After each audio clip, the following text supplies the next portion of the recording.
अहंकार के पद से थोड़ा सा हटना पड़ेगा, अहमता से थोड़ा नीचे जाना पड़ेगा। अरे लंकाधिपति रावण को मारने के लिए कितना प्रयास कर लिया भगवान राम ने, लंकाधिपति रावण को मारने के लिए कितना प्रयास कर लिया लक्ष्मण जी ने, लंकाधिपति रावण को मारने के लिए कितना प्रयास कर लिया श्री हनुमान जी ने।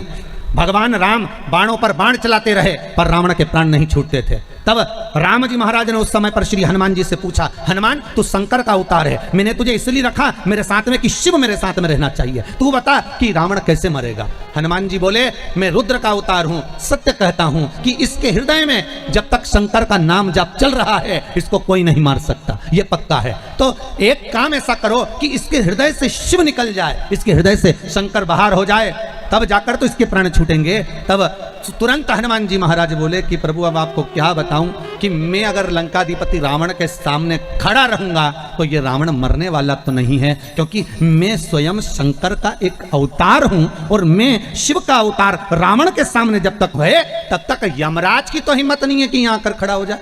स्वयं राम जी के प्राण छूटे जब की कथा निकाल लो, जब राम जी के प्राण छूटे उस समय की कथा निकाल कर देखिए।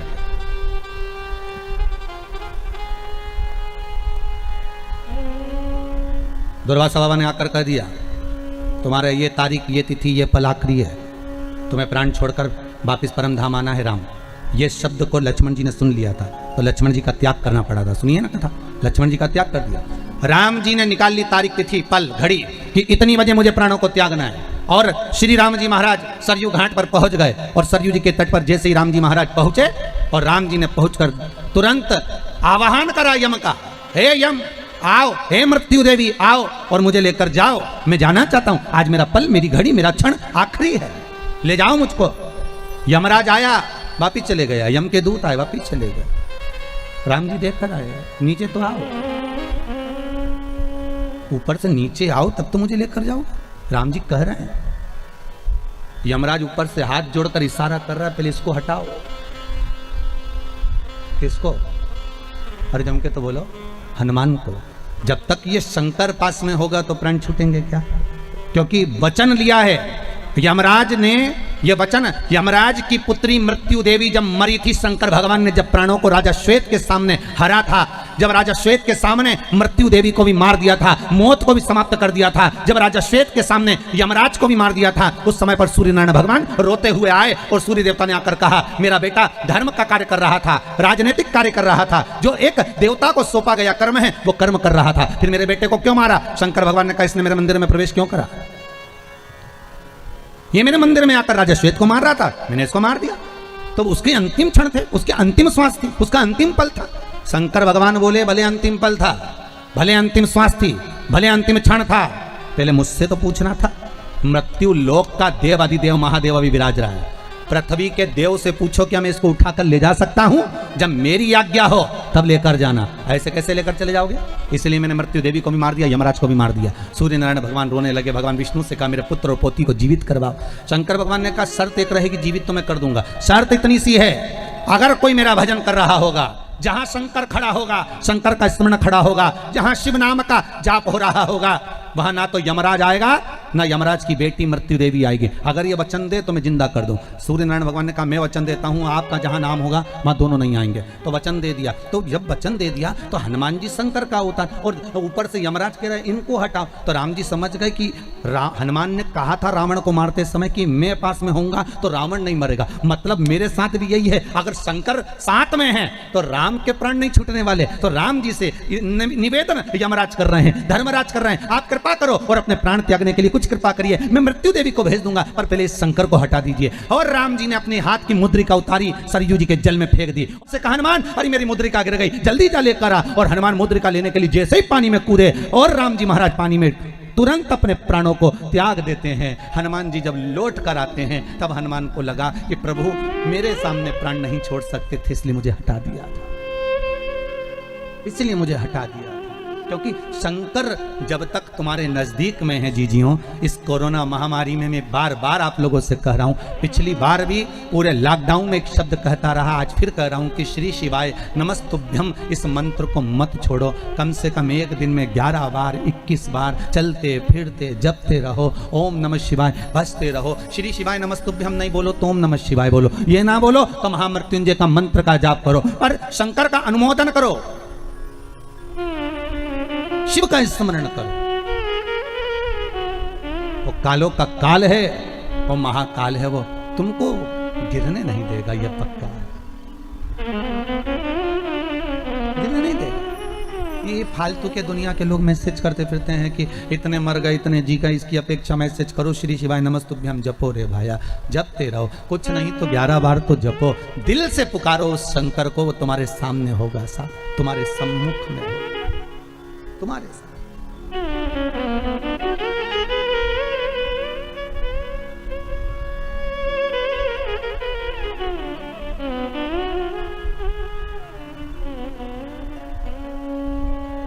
करो अनुष्ठान दिल से, देखो औषधि खाओगे तो थोड़ा तो फर्क पड़ेगा।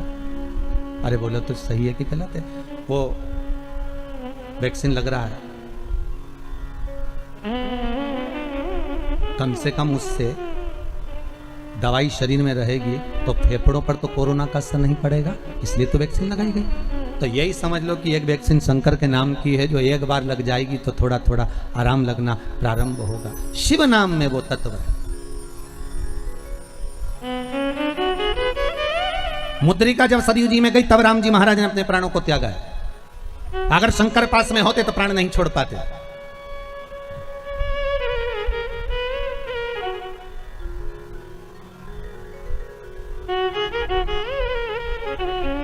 प्राण नहीं निकला। अब तुम मृत्यु कैसे आए? ये प्राण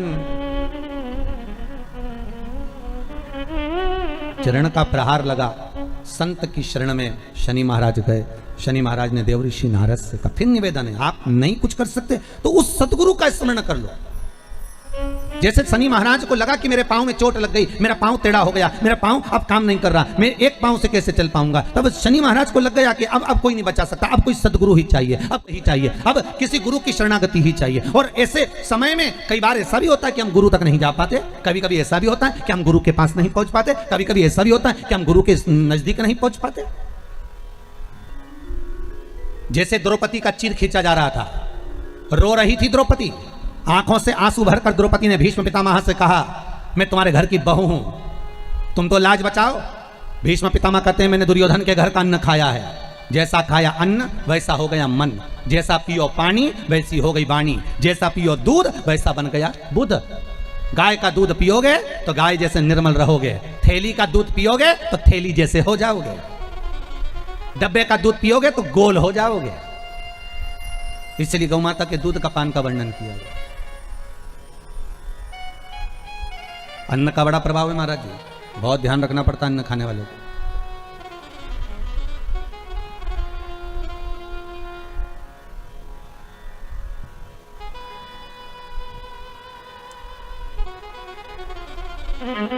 किसी गुरु के लिए, किसी संत के लिए, किसी भगवंत के लिए, किसी भगवान के लिए अगर आप भोजन बना रहे हो ना, तो उसको अगर दिल से बनाओगे और कोई चीज़ दिल से लेके आओगे ना, तो भगवान उसको स्वीकार कर लेता है, भगवान उसको अंगीकार कर लेता है। आप दिल से अगर कोई चीज़ लाए भगवान के लिए लेकर, भाव से लाए,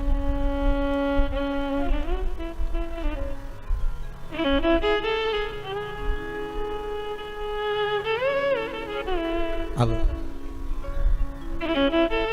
दुर्योधन तो बैठा है, दुशासन चीर खींच रहा है, द्रौपदी रोती बिलकती धृतराष्ट्र गांधारी के सामने जाकर खड़ी हो गई, कोई नहीं बचाया। आखिरी में द्रौपदी गुरु द्रोणाचार्य के पास में गई, मैं आपकी चेली हूं, आपने मुझे गुरु मंत्र दिया। कोई साथ नहीं देता, पर जिस गुरु ने मंत्र दिया है वो तो साथ देगा ना, आप तो साथ दो। गुरु द्रोणाचार्य मुस्कुराते हुए कहते हैं, द्रौपदी इस सभा में जितने बैठे हैं कोई तेरा साथ नहीं देगा, मैं भी तेरा साथ नहीं दूंगा, क्योंकि मैं गुरु हूं। भले मैंने मंत्र दिया है, पर एक बात याद रख ले, गुरु भले साथ ना दे, पर जो मंत्र दिया है तुझको तो उस मंत्र को जप, गुरु मंत्र जो मिला है उसको जपो। हम आपसे फिर कहें तुम्हें शिव पुराण याद रहे ना रहे, आप शंकर की कथा, कई लोग ये भी पूछते हैं कि गुरुजी हम शिव पुराण सुनेंगे और आप कहते हो कि शिव पुराण सुनना चाहिए, तो जब हमारे प्राण छूटेंगे तो जब तक तो शिव पुराण हम भूल ही जाएंगे, तो फिर प्राण छूटेंगे जब तक तो शिव पुराण शरीर में रहेगी ही नहीं, फिर मतलब क्या पुराण सुनने से? और आखिरी में कौन पुराण सुनाएगा? फिर तो गरुड़ पुराण सुनाएंगे, फिर कौन शिव पुराण सुना रहा? तो आपका क्या कहना है गुरुदेव? अगर मृत्यु के क्षण पर प्राण छूटते समय शिव महापुराण की कथा नहीं याद रही तो उसका मतलब क्या? फिर सुनने से आनंद क्या? अरे भैया शास्त्र कहता है 1 महीने पहले 15 तारीख को आपने क्या खाया था, आपको याद है क्या? अरे मुंह से तो बोलो नहीं। 20 तारीख को क्या खाया था 1 महीने पहले, आपको याद है क्या? नहीं। पर 20 तारीख को 1 महीने पहले 15 तारीख को जो तुमने खाया था वो तुम्हारे शरीर में गया, जाने के बाद उसका रक्त बन गया, रक्त बनने के बाद वो शरीर में आज तक चल रहा है। जो तुमने 1 महीने पहले खाया था उसका रक्त तुम्हारे शरीर में आज तक चल रहा है। शिव महापुराण की कथा वही कहती है, भले मरते समय तुम्हें कथा याद रहे ना रहे, पर इतना जरूर याद रखना कि तुमने जिस कथा को सुना है अंतिम समय तक वो तुम्हारे शरीर में निरंतर रक्त के साथ चलती रहेगी और वही यम की कैद से छुड़ाकर परमात्मा के दरवाजे तक पहुंचा देगी। वो शरीर में चलती रहती है निरंतर, रात दिन, हर पल, हर घड़ी, हर क्षण चल रही है, वो छूटती नहीं है।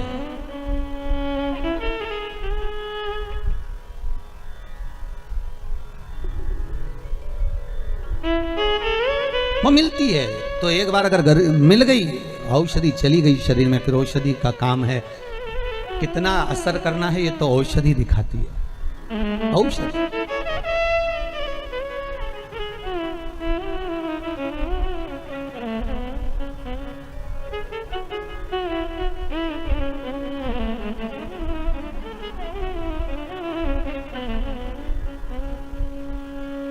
आप तो दिल से पुकारते रहो, आना नहीं आना ये उसका काम, उससे निवेदन करते रहो, ये फिर उसकी मर्जी। अच्छा इतनी बड़ी कोरोना महामारी में करोगे भी क्या? डॉक्टर अपना काम कर रहा होगा, आईसीयू में ऑक्सीजन अपना काम कर रही होगी, वेंटिलेटर अपना काम कर रहा होगा, डॉक्टर सिस्टर अपना काम कर रहे होंगे।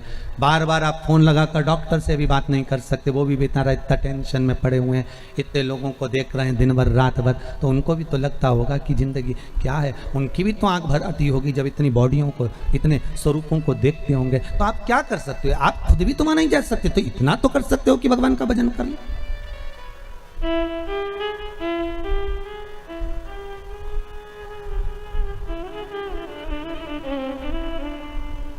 इतना तो नहीं बात सकते, और कुछ नहीं तो वो रुद्राक्ष महोत्सव का वो एक लाइन याद करी हुई ध्यान में आप बोल सकते, अंत समय प्रभु आना पड़ेगा, अंत समय प्रभु, बोलो तो, अंत समय आना पड़ेगा, अंत समय वादा किया तो निभाना पड़ेगा, वादा की तो आए ना आए प्रभु कुटुंब कबीला, आए ना आए प्रभु कुटुंब कबीला, अंत समय प्रभु आना पड़ेगा, अंत समय प्रभु वादा किया तो निभाना पड़ेगा, वादा। बस भगवान वही क्षण, आप कथा सुनो, श्रवण करो, वो याद रहे ना रहे, भले आप भूल गए पर वो है शरीर के अंदर, जिससे खाया हुआ शरीर में रक्त बनकर चल रहा है। शिव महापुराण हर पल, हर घड़ी, हर क्षण चल रही है, पर उसमें दिखावा नहीं होना चाहिए। जैसे ये छविकृति राजा की जो कथा चल रही है, ये वही कथा चल रही, दिखावा नहीं होना। 2 तरह के व्यक्ति होते हैं, होटल में जाते हैं खाना खाने के लिए, होटल में जाते हैं नाश्ता करने के लिए, समोसा खा लिए 2, 4-5 लड़के, 4-5 मित्र, एक ने कोल्ड ड्रिंक की बोतल ले ली, एक ने समोसा ले लिया, एक ने इमरती ले ली, एक ने भजिया, एक ने दूध ले लिया, एक ने चाय पी ली, सब ने खाया पिया, और एक व्यक्ति उठ कर गया काउंटर पर, जल्दी से जेब में से पर्स निकाला, पैसे निकाल कर देने लगा। ले साहब कितने का हिसाब हुआ? सबका हिसाब बताओ कितने का हुआ? साहब 52 रुपए हुए, काट लो, ये लो पैसे। अब एक व्यक्ति वो है जो तुरंत उठ कर गया और पैसे दे दिए, और एक व्यक्ति वो 4-5 जो खा रहे थे ना, वो बाद में आए, अरे रुक, हम दे रहे हैं, रुक जा, अरे रुक तो सही, अरे 2 मिनट रुक तो सही, मैं दे रहा हूं ना। अरे देने वाला है तो दे, नहीं दे, निकालो दे, पर नहीं वो इतना ही बोलता रहेगा, बार बार जेब में हाथ डालेगा, अरे रुक, तू रुक तो सही है, अभी रुक, मैं अभी निकाल रहा हूँ, तो दे रहा हूँ, अरे रुक, दुकान वाले लेना मत, रुक रुक, और ये कह दे, और अभी रुक 2 मिनट, और 1 घंटे तक तो जेब में से खींच रहा है, रुक तो। इतने में बोला, भैया काट ले यार, इसकी मत सुन, तो काट कुटा ले, 52 रुपए तो हुए, काट ले। एक व्यक्ति वो होता है जो तुरंत गया, निकाले और दे दिए, और एक व्यक्ति वो होता है कि मैं देता रहा हूं। इसी तरह 2 तरह के भगत होते हैं, एक वो जो भगवान की भक्ति में बैठ जाता है, भगवान को रिझाने के लिए, उसे किसी से मतलब नहीं होता, और दूसरा जगत भर में डोंडी पीट कर कहता है, मैं तो रोज आधे घंटे भगवान को पूजन करता हूं, मैं तो मंदिर जाता हूं, मैं तो अगरबत्ती लगाता हूं, मैं तो हनुमान चालीसा का पाठ करता हूं, मैं तो ये वाली माला जपता, मैं तो वाली माला जपता। जितने महाराज मिलेंगे सबको अपनी स्टोरी सुनाएगा, मैं तो भैया रोज मंदिर जाती हूँ, मैं तो 15 मिनट जाती, मैं तो 1 लोटा पानी लेकर जाती, मैं तो ये करती, मैं तो वो करता, मैं तो ये करता। एक वो होता है जो जगत भर में डोंडी पीटता फिरता है कि मैं कर रहा, ये उसी में कहा है कि मैं दे रहा, तो देनी दे जा।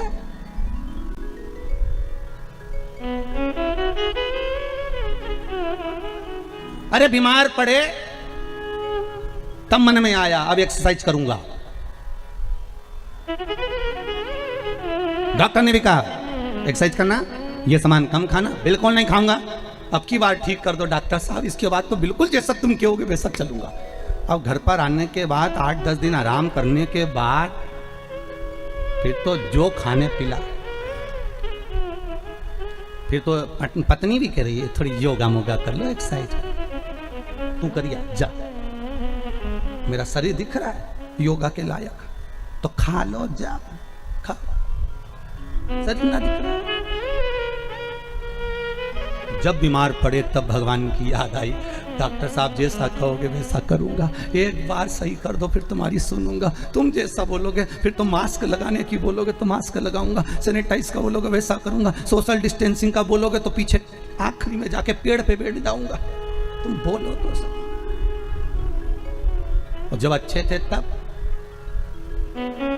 कई लोग शहरों में गांव में बिना मास्क के घूम रहे हैं, वो इस भाव में घूम रहे हैं कि हमें कोई बीमारी नहीं है। तुम्हें बीमारी नहीं है पर घर वालों के लिए दूसरे की बीमारी लेकर क्यों आ रहे हो? कोरोना केवल एक ऐसी बीमारी है जैसे बाजार में से सब्जी खरीद कर लाते हो, किराने की दुकान से किराना खरीद के लाते हो, दूध की दुकान से दूध खरीद कर लाते हो, उसी तरह कोरोना की बीमारी है। ये कोरोना बीमारी एक कैसी है, इसको आप लेने जाओगे तो आएगी, अगर नहीं लेने जाओगे तो नहीं आएगी। बस अंतर इतना है कि इसको लेने जाना तुम छोड़ दो।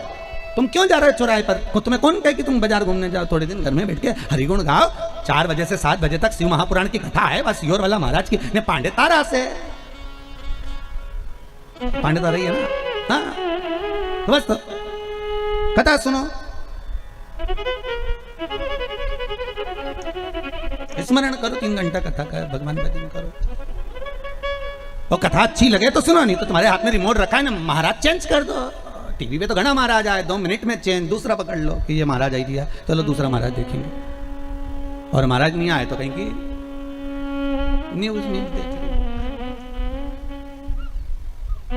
पर कथा सुन लोगे तो तुम्हारी न्यूज नहीं बनेगी, ये पक्का, ये तो पक्का। कथा सुन लो, बस स्मरण कर लो, महाराज राम नाम के हीरा मोती में बिखलाऊं गली गली, ले लो रे कोई राम का प्यारा, आगे क्या है, शोर मचाऊं गली गली। ये तो बिखेर रहा है, कहीं योग बना होगा भगवान का जो मिल रहा है,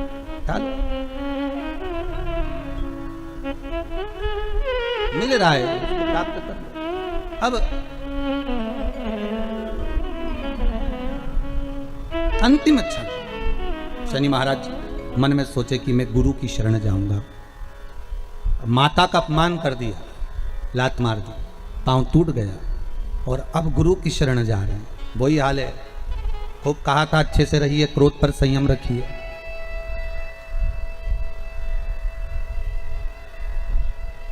आंधी और क्रोध समाप्त होने के बाद पता चलता है कि नुकसान कितना हुआ है। ध्यान रखिएगा जरा, क्या क्या चीज जम के बोलो जरा।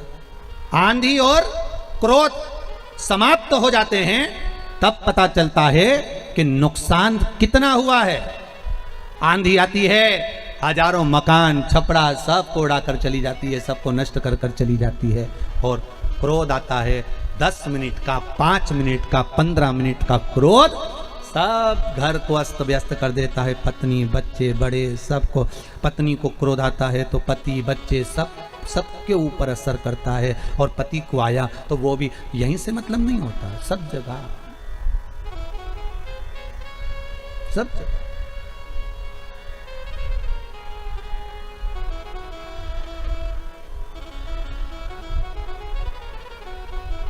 एक जरा सा क्रोध, मात्र एक क्षण का क्रोध।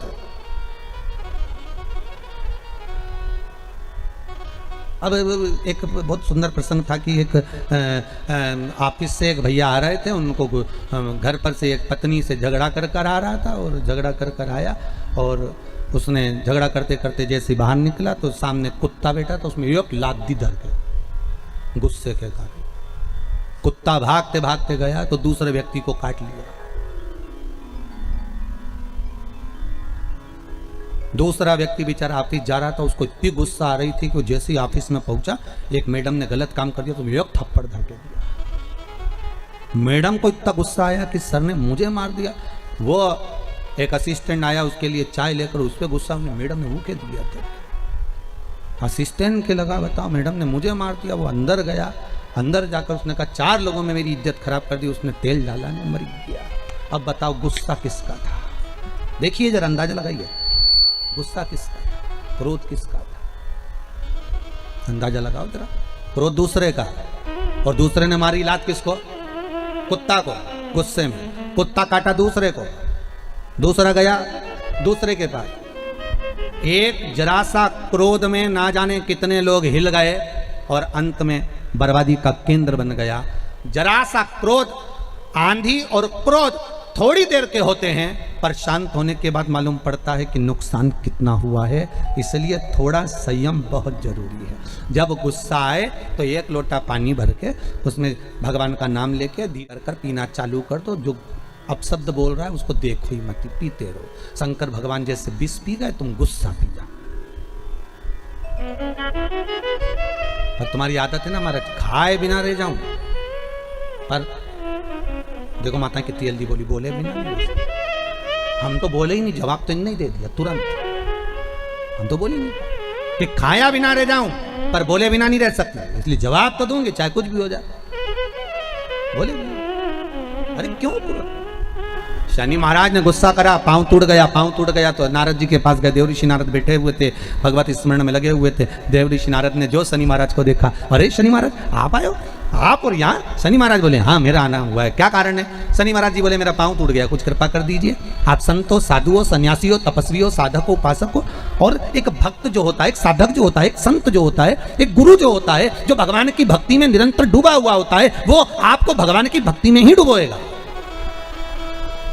भगवान के भजन में ही डुबोएगा, वो गलत जगह नहीं डुबोएगा।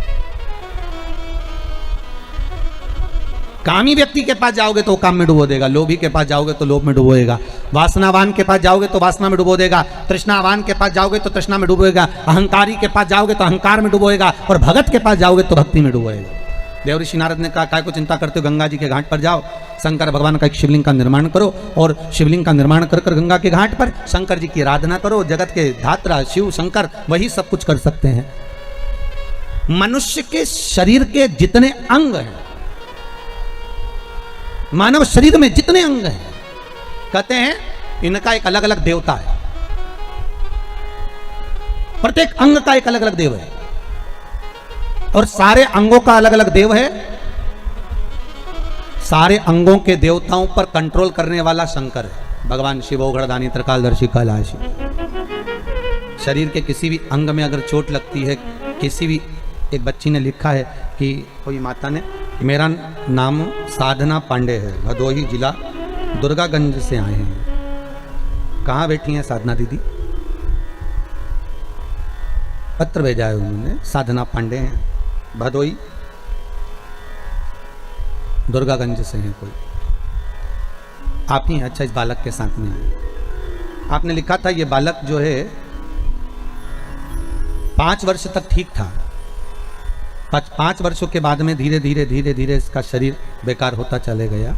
अभी भी आपकी गोदी में ही है वो। दिल्ली तक, मुंबई तक इस बच्चे को दिखा दिया पर कहीं आराम नहीं मिला।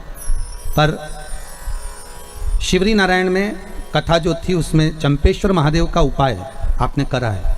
उसके बाद बच्चे ने धीरे धीरे हाथ की हथेली खोलना प्रारंभ कर दिया है। अब हथेली खुलने लगी इसकी।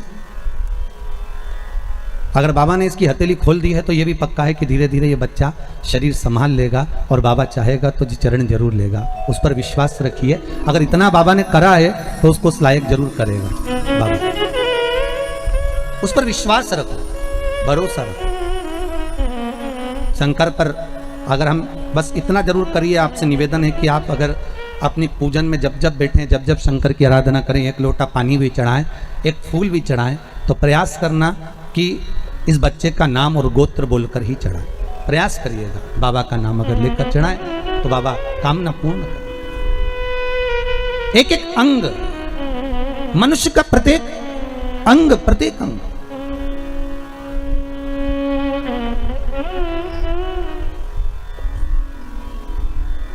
ऐसा कोई अंग नहीं जिसका कोई देव नहीं। जैसे गौ माता के प्रत्येक अंग में भगवान विराजमान है, मनुष्य के भी प्रत्येक अंग में भगवान विराजमान है। ऐसा नहीं है कि मनुष्य के अंग में नहीं है। हो, आप लोग शास्त्र को उठाकर देखिए, आपको मालूम पड़ेगा कि मानव के एक एक अंग में, यहां तक हमारे देवी देवताओं की जब प्राण प्रतिष्ठा होती है, देवी देवताओं को जब प्राण दिया जाता है तो ब्राह्मण मंत्र बोलते हैं। एक एक देवी देवता का मंत्र का स्मरण कर कर, एक एक देवी देवता के मंत्र का अनुमोदन कर कर, नेत्रों के देवता का, कंधे के देवता का, घुटने के देवता का, जंघा के देवता का, एक एक देवता का स्मरण कर कर उसमें प्राण दिए जाते हैं। जब देवताओं का एक एक अंग में एक एक देव का वास है तो मनुष्य के प्रत्येक अंग में एक एक देव का वास है।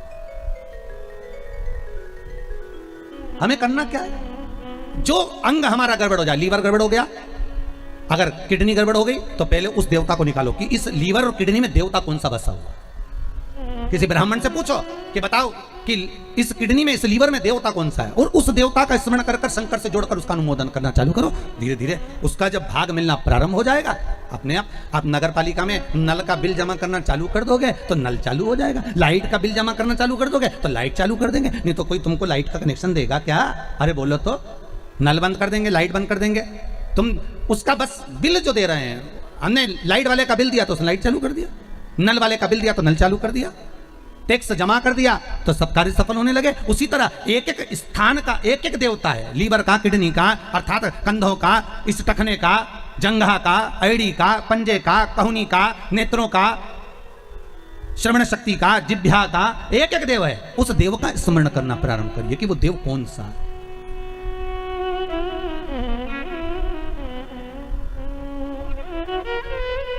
उस देव का स्मरण। सारे देवी देवताओं में केवल एक ही देव है, देवाधिदेव महादेव, जिनके ऊपर जल चढ़ाया जाता है, दूध चढ़ाया जाता है, पंचामृत चढ़ाया जाता है, तो उस शिवलिंग को दोनों हाथों से मला जाता है। कितने हाथों से मलते हैं? अरे जम के बोलिए जरा। दोनों हाथों से। पास में जो बैठा रहता है पति, वो जल चढ़ा रहा है या पत्नी जल चढ़ा रही है या कोई वस्तु चढ़ा रहा है, और दोनों हाथों से शिवलिंग को मला जा रहा है। लिंग पुराण कहती है कि शंकर भगवान के शिवलिंग पर कोई वस्तु चढ़ाकर उसको मली क्यों जा रही है, उसका स्मरण, उसका घर्षण क्यों किया जा रहा है। तो लिंग पुराण कहती है कि शंकर पर जो पदार्थ हमने चढ़ाया है, जो वस्तु चढ़ाई है, जो दूध चढ़ाया, जो दही चढ़ाया, जो पंचामृत चढ़ाया, उसका जब हम घर्षण करते हैं, शंकर का शिवलिंग में संपूर्ण शिव जी का श्री विग्रह विराजमान होता है। तो हमारे रोग, हमारी बीमारी किस जगह पर है? जब हम शंकर के शिवलिंग का घर्षण करते हैं तो उससे हमारी बीमारी धीरे धीरे समाप्त होने लगती है, धीरे धीरे समाप्ति।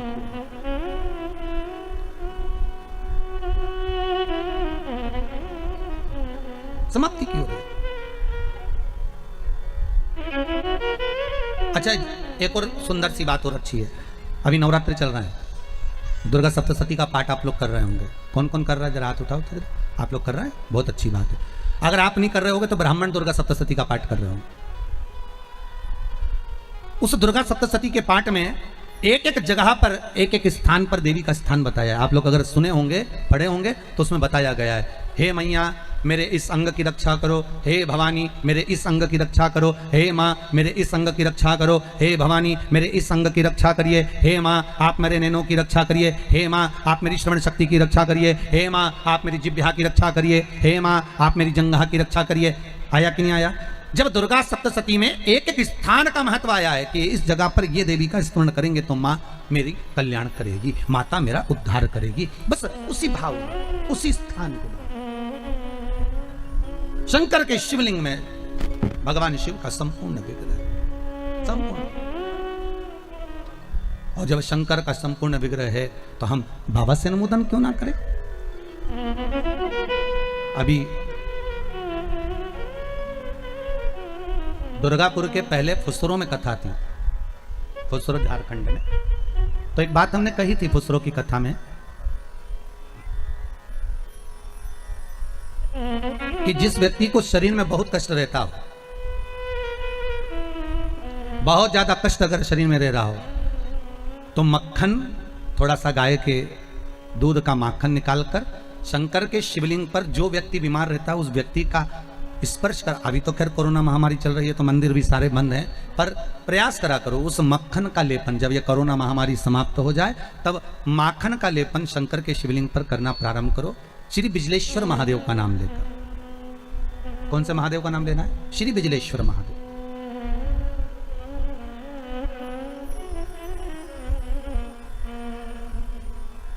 पूरी दुनिया में बिजलेश्वर महादेव एक ही जगह पर विराजमान है, हिमाचल में, मनाली के पास। पूरी दुनिया में शंकर जी का एक ही मंदिर है जहां पर बिजली गिरती है शिव जी के शिवलिंग पर और शिवलिंग के टुकड़े हो जाते हैं। फिर उस मनाली में एक परिवार ऐसा है जिसके पांव नहीं है, वो बिना पांव का व्यक्ति पूरे मनाली में से मक्खन मांगता है दान में कि बाबा के शिवलिंग के टुकड़े हो गए।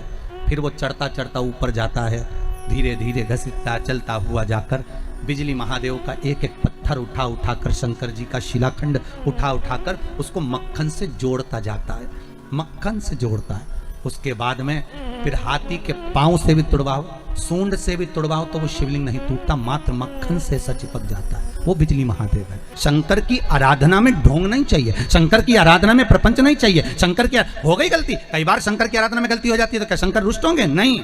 शंकर अगर देख लेंगे कि 50 दिन अच्छा काम करा है इसने, एक दिन गलती भी कर दी तो बाबा स्वीकार कर लेगा। पर बाबा से बस मन आपका पवित्र होना चाहिए, इच्छा आपकी पवित्र होना चाहिए, आपके भीतर अहंकार, काम, लोभ, विषय, वासना, आसक्ति, तृष्णा, अहंकार नहीं होना चाहिए। भगवान उसको स्वीकार कर लेगा।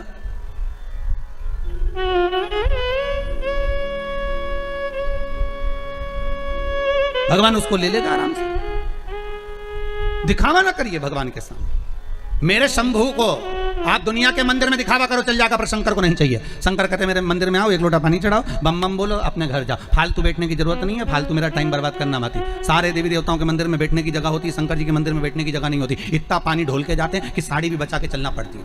बैठने की तो जगह जाने दो वहाँ पर, शिव मंदिर में कहाँ बैठने की जगह होगी? चलो जाओ यहाँ से, काय को फालतू के बैठे हुए टाइम बर्बाद कर रहे हो यहाँ पर, जाओ अपने अपने घर में।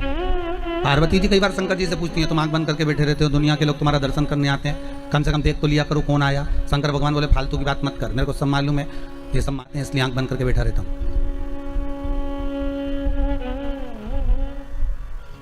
पार्वती जी बोली ऐसा कोई होता है क्या? शंकर भगवान बोले तेरी पड़ोसन क्या करके देख ले, रोज पड़ोसन क्या जाना, जीजी जरा एक कटोरी घी दे दे, जीजी जरा तेरी चप्पल दे दे, जीजी जरा सा मोबाइल दे दे, जीजी तेरा थोड़ा सामान दे दे। रोज रोज मांगने जाओगे तो पड़ोसन भी दरवाजा बंद कर लेगी, तो मैं तो आंख ही बंद कराऊंगा। तो आंख कब खोलोगे? शंकर भगवान बोले जो मेरे लिए आएगा तो आंख खोल लेता हूँ। मैं जानता हूँ मेरे भगत को कि ये मेरे लिए आता, मांगता कुछ भी नहीं है, बस आता ही है, दूध चढ़ाएगा, जल चढ़ाएगा, बेलपत्री चढ़ाएगा। और ऐसा बावरा कभी कभी बेलपत्री भी नहीं लाता, तो झाड़ू पोछा लगाकर हाथ धोने के बाद जो पत्ती पत्ती मिल जाती है उसी को धोके चढ़ा के चले जाता है। ये भगत है मेरा, ये भक्त है, इसको दिखावे से मतलब नहीं है। और एक रोज मंदिर जाए ना 25 बार तो साड़ी का पटली जमा, पटरी जमा के फिर पिन मिन लगा के फिर पल्लू मल्लू ले के और एक बास्केट उतार ले, उसमें लोटा भर पानी मानी सब धर के और इतनी बड़ी बिंदी लगा के ऐसी नोटंकी करके कि इसके बराबर कोई मंदिर नहीं जाए साहब, ये तो बड़ी धर्मात्मा, इसके बराबर कोई धर्मात्मा नहीं। बाप रे, रोज आए रोज मंदिर और ऐसी पूजन करे साहब, 2 घंटा तक तो माला लेने बैठी रहे, और इतने में कहीं की आवाज करते तो चिल्लाती भी है, उधर जाओ उधर जाओ।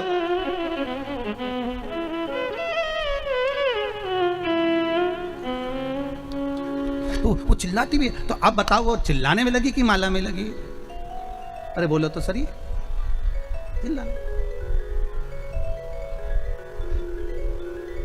अब ऐसे ही तुम हवन में बैठो, मालूम पड़े तुम सचंडी का हवन कर रहे हो, यज्ञ कर रहे हो, और मालूम पड़े पंडित ओम ब्रह्मचारिणे स्वाहा स्वाहा। अब देवी जी सोच रही है हवन आहुति यहाँ दे रही, देख मार रही है, और तुम कह रही स्वाहा, मैया बोल रही आहा। का है स्वाहा?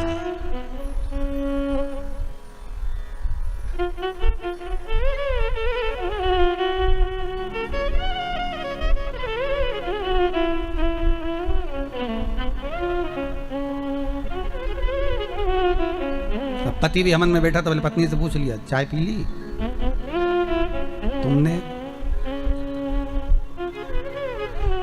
वो पूरा साज सजा के हो, हमारे पाँव से ऐसा बैठे तो यहाँ तकिया फंसा है, ले और सामान रखो करके स्वाहा स्वाहा। माता रानी भी सोचे रही मेरा हवन कर रही, मुझे ही देख ले। सुख वस्तु में नहीं मारा, फिर वही बात आ गई, भगवान को नहीं पसंद है छल, भगवान को दिखावा नहीं पसंद है। नहीं चाहिए चांदी की थाली में भोजन भगवान शंकर को, नहीं चाहिए शंकर भगवान को सोने की अटारियां। ऐसे सोने के महल तो शंकर भगवान लंका के राजा रावण को दिया थे, ले तू इधर ले ले। हाथ में कड़ा था, उतार कर भस्मासुर को दे देते, ले जिस पे हाथ रखे वही भस्म। भस्मासुर ने सोचा प्रैक्टिकल यहाँ कर लो, शिव जी के पीछे पड़ गया। शंकर भगवान भागे, भगवान विष्णु के पास पहुंचे। भगवान विष्णु ने पूछा क्या हो गया? कि भस्मासुर आ रहा है। तो क्या उसको वर किसने दिया? तो कि मैं नहीं दिया। तो किसको भस्म करने आ रहे? तो कि मेरे को ही आ रहा है। भगवान विष्णु बोले थोड़ा तो विवेक से काम करा करो, हर किसी को हर कोई सा आशीर्वाद दे देते। शंकर भगवान बोले हमारा नाम भोला, हम तो भोला, इसलिए तो नाम भोला पड़ा कि हर कुछ को हर किसी को जो मन पड़े वो वर दे दे। एक चोर शंकर जी के मंदिर में चोरी करने गया, स्टूल नहीं था, टेबल नहीं थी, कुर्सी नहीं थी, शंकर जी के शिवलिंग पे ही चढ़ गया। शंकर जी वहीं प्रसन्न हो गए, मांग तुझे क्या चाहिए? उसने कहा भोलेनाथ कभी तो प्रसन्न नहीं हुए, शिवरात्रि पे सावन में कभी प्रसन्न नहीं हुए, आज कैसे हुए? शंकर भगवान बोले लोग जल चढ़ाए धतूरा चढ़ाए, तू तो पूरा ही चढ़ गया, बड़ी कृपा करिए, इससे बढ़कर करूँगा तू तो मांग ले, तेरे को क्या चाहिए? शिव बढ़ा दया, उसका नाम ही भोला है। अब देवऋषि नारद पूछ लिए क्या हुआ क्या है? तो कि महाराज जी मेरा पाँव ठीक करा दो। तो पाँव ठीक कराना है तो शंकर का स्तमन करो, गंगा के घाट पर जाकर शिवलिंग का निर्माण करो, उस शिवलिंग का निर्माण कर उसकी आराधना करिए, ठीक है? और उसकी आराधना में जब शंकर भगवान की आराधना में शनि महाराज डूब गए, ऐसी आराधना शनि महाराज ने करी कि शंकर भगवान प्रसन्न हो गए। क्या मांगते हो शनि? शनि कहते हैं बस इतनी कृपा कर दीजिए, मेरा पाँव ठीक कर दीजिए। शनि तेरा पाँव तो ठीक कर दूंगा पर उसमें थोड़ी सी लचक रह जाएगी, चिंता मत करना, तूने मेरा अनुमोदन करा, जा तेरा कष्ट में हरता हूँ। शनि महाराज शिव जी से कहते हैं भोलेनाथ जो आपका नाम लेगा उस पर कभी शनि नहीं चढ़ेगा। अब दिक्कत ये हो गई कि ये छवि कृति जो राजा था ये शंकर की आराधना करने वाला और शनि महाराज ने इसको मार दिया, कथा वहां चल रही है। ये टेंशन ये कहां से आ गया कि शनि महाराज इसको कैसे मार सकते? जो शिव आराधना में डूबा हुआ था, बस गलती एक थी छवि कृति की, और वो गलती आपने भी करी होगी, इसलिए शायद शंकर नहीं मिले होंगे। और आपसे भी निवेदन है ये राजा छवि कृति की कथा को अपनी जिंदगी में उतार कर रखना, राजा छवि कृति की कथा को अपने जीवन में उतार कर रखना कि इसने गलती क्या करी है, वो गलती हमसे तो नहीं हो रही है और हम उसको सुधार लें। मंदिर सजा दो, पूरे मंदिर में दिए लगा दो, ठीक है, अच्छा अच्छा भोग लगाओ, चांदी की थाली में जिमाओ, सोने के पात्र में जिमाओ, भगवान का चांदी का कलश लाओ, ऊपर जलाधारी चांदी की लगाओ, ठीक है महाराज। पर राजा छवि कृति के प्राण शनि महाराज। तो किसी ने शंकर भगवान से पूछ लिया भोलेनाथ विश्वनाथ, हे शंभो, हे त्रिकालदर्शी, हे कैलाशी, अविनाशी, शंभो ये बताओ कि राजा छवि कृति जब तुम्हारी आराधना करता था, तुम पर जल चढ़ाता था, तुम्हारी पूजन करता था, तुम पर बेलपत्र चढ़ाता था, तो शनि महाराज ने उसको क्यों मारा? शंकर भगवान के मुख से निकल गया, राजा जब भी कोई सामान चढ़ाता था तो जगत को, नगर को, महल को, पूरे राजपाट को दिखाकर चढ़ाता था कि मैं इतना कर रहा हूं। अर्थात अहंकार रखकर अगर कोई शंकर की आराधना करता है तो शंकर कभी उसका साथ नहीं देते, कभी नहीं देते। भले तुम दूध चढ़ाओ, दही चढ़ाओ, तुम्हारी मर्जी पड़े वो चढ़ाओ।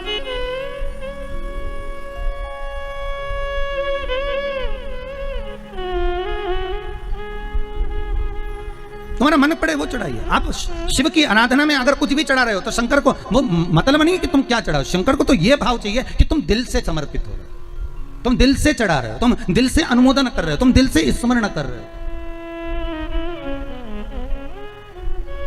शंकर को उन वस्तुओं के सुख से मतलब नहीं है, तुम्हारे वस्तु का सुख शिव को नहीं चाहिए। शंकर को तो केवल एक नाम स्मरण ही बहुत है। महाराज केवल नाम स्मरण।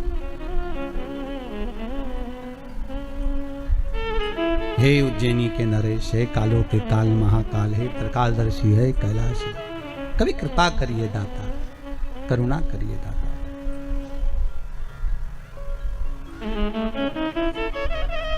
मेरे शंकर को दिखावा नहीं चाहिए, मेरे शंकर को हृदय का सुख चाहिए। आप मन से जो बाबा को समर्पित करोगे बाबा वो स्वीकार करेगा।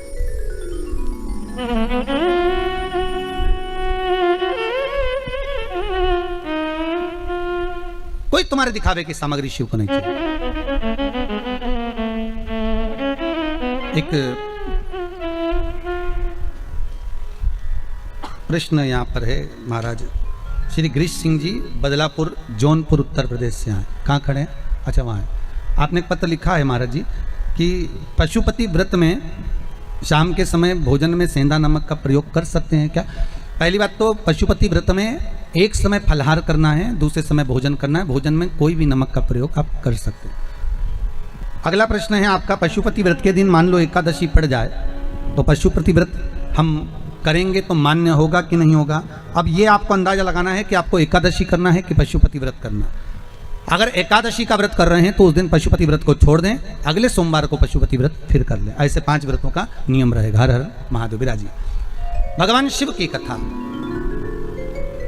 भगवान शंकर ओगरदानी त्रिकालदर्शी कैलाशी अविनाशी मेरा भूत भावन भूतेश्वर शिव की कथा कर। शंकर को जो हम दें वो प्रेम वश दें महाराज, स्नेह वश। शंकर को स्नेह से ज्यादा कुछ भी नहीं चाहिए। निर्मल मन सो मोही पावा, मोहि छल छिद्र कपट ना भावा। शंकर को ना छल चाहिए ना कपट चाहिए, उनको तो केवल तुम्हारा नूतन मन, नूतन हृदय, निर्मल भाव चाहिए, केवल निर्मल।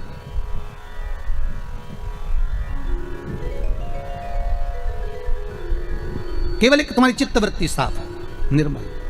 शिव महापुराण की कथा कहती है भगवान शिव माता जगज्जननी जगदम्बा पार्वती के साथ में जब विवाह करते हैं, महाद्य शक्ति जगदम्बा जगज्जननी दुर्गा भवानी माता पार्वती मैनावती के गर्भ से प्रकट होती है। मैनावती के गर्भ से। देखिए पहले भी कथा में कहा, फिर कहते हैं मैना, धन्या और कला, ये 3 पितरों की बेटियां महाराज।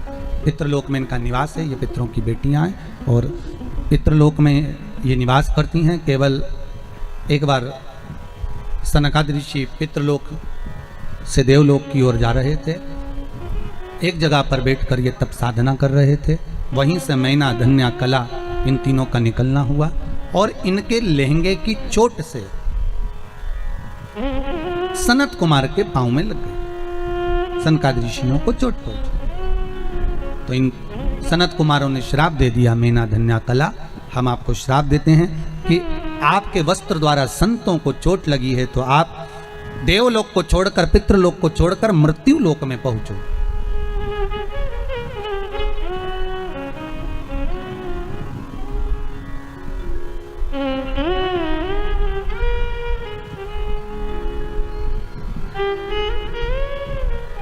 अब तुम्हें पितृलोक में नहीं रहना है, अब तुमको मृत्यु लोक में रहना है। तीनों देवियां रो पड़ी, आंखों से जल बहने लगा। सर्वाधिक सुंदर, अति सुंदर अगर कोई लोक है तो वो पितृलोक है। कौन सा लोक सुंदर है? पितृलोक बहुत सुंदर है। क्योंकि पितृलोक इसलिए सुंदर है क्योंकि नीचे मृत्युलोक में जब आप लोग कथा श्रवण करते हैं ना, चाहे आप टीवी चैनल के माध्यम से सुन रहे हो, चाहे आप फेसबुक यूट्यूब के माध्यम से सुन रहे हो, रात्रि को भले आप 15 मिनट भी अगर मोबाइल पर भी कथा सुन रहे हो या आप टीवी चैनल के माध्यम से कथा सुन रहे हो, शिव महापुराण की कथा जितनी देर आप पंडाल में बैठकर सुनो, चाहे टीवी पर सुनो, चाहे मोबाइल पर सुनो, जितनी देर तक आप शंकर की कथा को श्रवण करते हो, गर्ग संहिता कहती है, शिव महापुराण वर्णन करती है, गरुण पुराण कहती है, जितनी देर तक संसार का मनुष्य भगवान की भक्ति में डूबा रहता है उतनी देर तक पितृलोक में भगवान विष्णु अपने घर के पितरों के कंधे पर हाथ रखकर कथा का स्मरण करते हैं। उतनी देर तक भगवान विष्णु पितृलोक में निवास कर कर अपने पूर्वजों के पास बैठकर कथा के रसतत्व को ग्रहण करते हैं, कथा के रसतत्व को ग्रहण करते उतनी देर तक।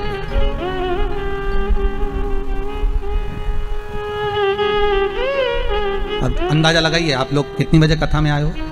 और कई लोग तो टीवी के सामने अगर इंतजार करते रहते, जैसे ही 4 बजे बच्चों को कह के रखते हैं बस 4 बजे टीवी चालू करो, कथा आ रही होगी, सिवर वाला महाराज बैठा है, कथा बात रहे, चालू करो जरा कथा, लगाओ जरा आस्था टीवी लगा दो, चालू करो जरा, चालू कर दीजिए। शिव महापुराण की कथा कर रही है, जितनी देर तक आप सत्संग में डूबे हुए हो, वही बात आ गई ना, जिसको मनुष्य चुनता है वो संसद में जाकर बैठता है और जिसको शिव चुनता है वो सत्संग में जाकर बैठता है। ये शंकर ने चुना है, आप तो दूसरा चुनने वाला नहीं, शंकर चुना। तो पितृलोक इतना सुंदर लोक है जहां पर भगवान विष्णु हर पल, तो पितृलोक में जितने भी पितर रहते हैं ना, इनको भगवान विष्णु का दर्शन हर आधे घंटे 1 घंटे में होता रहता है, क्योंकि कोई ना कोई कथा सुनता ही रहता है। तो कथा सुनते रहते हैं तो उनके पितरों से भगवान विष्णु मिलने आते हैं। तो जितने लोग पितृलोक में रहते हैं भगवान विष्णु सबसे मिलकर जाते हैं। इससे बढ़कर खुशी क्या होगी? कोई अध्यक्ष आया, कोई उपाध्यक्ष आया, कोई सीएम आया, कोई पीएम आया, आपके गाँव में आया, जब एक से मिलने आया तो सबसे मिलकर अगर और साहब बढ़िया आनंद में, तो हाय भाई तो हो ही गई ना कम से कम। कि विधायक साहब आए, सांसद साहब आए तो मिलकर गए, एक से बन तो सबसे मिलना हो गया, उनका हाय भाई हो गई, क्या सबसे मिलने। तो भगवान विष्णु जितनी बार भी पितृलोक में आते, कोई कथा सुनता मिलता और भगवान विष्णु को पितृलोक में जाना पड़ता। कई बार पूछ लिया, तुम दिन भर गायब रहते हो, कहाँ चले जाते हो? भगवान विष्णु बोले, पृथ्वी पर लोग खूब कथा सुन रहे हैं, जितने लोग कथा सुनते हैं तो इनके पितरों के पास जाकर मुझे बैठना पड़ता है आशीर्वाद देने के लिए, उनकी पीठ थपथपाने के लिए कि तुमने अच्छा काम करा, तुमने निर्मल कार्य करा। उनकी पीठ थपथपाने के लिए मुझे बैठना पड़ता है, उनके स्मरण के लिए मुझे बैठना पड़ता है।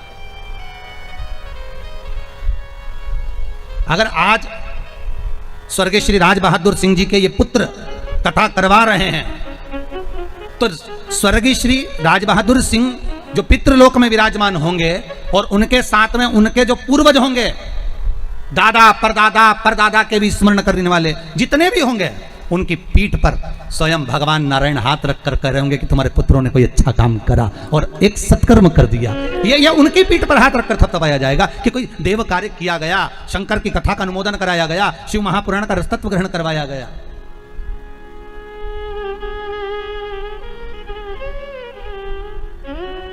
मैना धन्या कला कर रही है कि आप हमें पितृलोक से नीचे मत भेजिए, क्योंकि इस लोक में हमें रोज भगवान का दर्शन होता है। अगर हम भगवान का दर्शन कर पाते हैं तो पितृलोक में कर पाते हैं, नीचे जाएंगे तो हमें दर्शन कैसे मिलेगा? इसलिए हमको इस लोक में वापस भेज दीजिए। भगवान कहते हैं, सनत कुमार ऐसा नहीं हो सकता, तुम्हें पितृलोक को छोड़ना पड़ेगा, मृत्यु लोक में जाना पड़ेगा। मृत्यु लोक में हम जाएंगे तो हमारा कल्याण कैसे होगा? भगवान ने तुरंत कहा, देवियों तुम जब मृत्यु लोक में जाओगे तो तुम्हारे गोद में 3 देवियां खेलेंगी।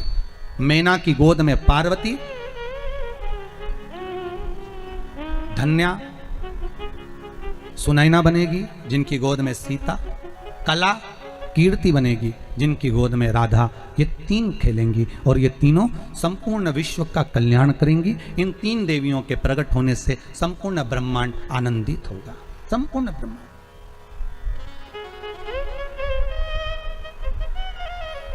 ये संपूर्ण ब्रह्मांड को आनंदित करने वाली है, ठीक है? तो मैना धन्या कला तीनों ने विचार कर लिया, अब चलते हैं पृथ्वी पर। भगवान ने जो मनुष्य का शरीर दिया है ना, बहुत अच्छे कार्य के लिए दिया है, बहुत सुंदर कार्य।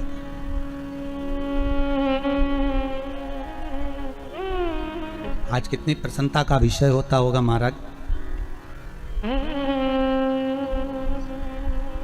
जब घर के पिता पितृलोक से देखते होंगे कि मेरे बेटे चंडी यज्ञ कर रहे हैं, सतचंडी कर रहे हैं, शिव महापुराण की कथा करवा रहे हैं, भगवान का स्मरण कर रहे हैं, 7 दिन 9 दिन भगवत चर्चा हो रही है, पूर्वज वैसे ही प्रसन्न हो जाते होंगे, पूर्वजों को वैसे ही प्रसन्नता का भाव हो जाता होगा।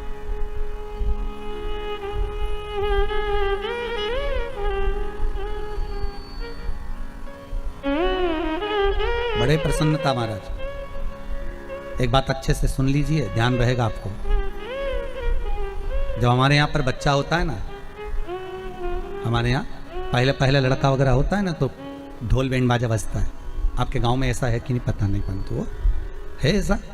तो बच्चा होता है तो बड़ा ढोल बैंड बाजा बजता है। शिव महापुराण की कथा और गरुड़ पुराण कहती है, मृत्यु लोक में किसी के घर में बच्चा होता है पहली बार तो ढोल नगाड़ा बैंड बाजा बजता है। पितृलोक में जब परिवार का कोई एक व्यक्ति भी शंकर की कथा को करवाता है, शिव महापुराण की कथा को करवाता है, तो पितृलोक में स्वयं भगवान विष्णु शंख का नाद करते हैं और कहते हैं धन्य है तेरे घर के बच्चे, जो तेरे घर के बालक, तेरे घर के बच्चे कोई शुभ कार्य कर रहे हैं।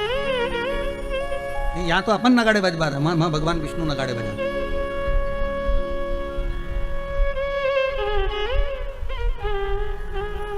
वह आनंद का भाव ही दूसरा महाराज। मैना माता की गोद में पार्वती मैया आ गई। पार्वती मैया सुंदर स्वरूप था माँ का। नारद जी ने प्रसंग भाव में कह दिया बालक होगा, इसको जो पति मिलेगा भस्मी रमाने वाला, जटाजूट बांधने वाला।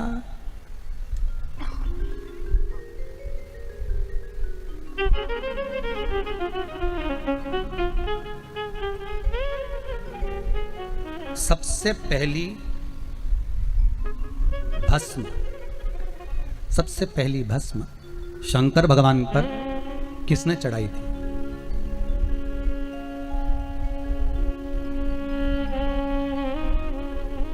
जल्दी उत्तर दो सब लोग मिलके। बोलो रे पांडे तारा वालों, अच्छे से बोलो जरा। सबसे पहली भस्म शंकर भगवान पर किसने चढ़ाई थी? शिव महापुराण की कथा कहती है एक संत हुए जिनका नाम था प्रनद। क्या नाम था? प्रनद। एक संत, वो शंकर की आराधना में डूबे रहते थे। कहते हैं उनकी आराधना का आनंद क्या था कि उस आनंद में प्रनद संत जो थे बड़े आनंद में डूबे रहते थे। कहते हैं शंकर का अनुमोदन करते थे तो केवल एक छोटा सा शिवलिंग सम्मुख में रखकर उस पर जल चढ़ाना, उस पर दूध चढ़ाना, उस पर स्मरण करना, अलग अलग वृक्षों की पत्तियों को लाकर उसे समर्पित करना। ये बात हमने पहले भी कथा में कही है कि आपके पास में अगर बेलपत्र नहीं है, मान लो आपके पास में अगर बेलपत्र नहीं है, तो शिव महापुराण की कथा कहती है कि आप अलग अलग वृक्षों की पत्तियों को लाकर भी शंकर को समर्पित कर सकते हो। कई माताएं कहती हैं गुरुजी हमारे यहाँ किसी व्यक्ति को बीमारी बहुत ज्यादा हो गई है तो हम शिव की आराधना कैसे करें? अरे शंकर का नाम जप कर लो साहब।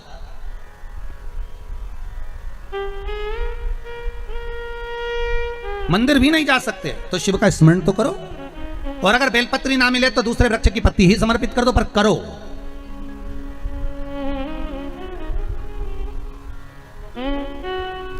प्रनद का काम था रोज बस शंकर के आराधना में डूबना। कई वृक्षों की पत्तियां तोड़ कर ले आते, शिव जी को समर्पित कर देते। इन्होंने इतना भजन करा, इतना स्मरण करा, इतना स्मरण करा, इतनी भक्ति को धारण करा, इतनी भक्ति को धारण करा। महाराज शास्त्र कहता है जैसे पार्वती मैया ने भगवान शंकर को पति बनाने के लिए जो तप, जो साधना, जो आराधना करी है, जो तप साधना करी है, जो आराधना करी है, कहते हैं वैसी की वैसी ही तप साधना आराधना प्रनद ने करी, वैसी की वैसी तप साधना।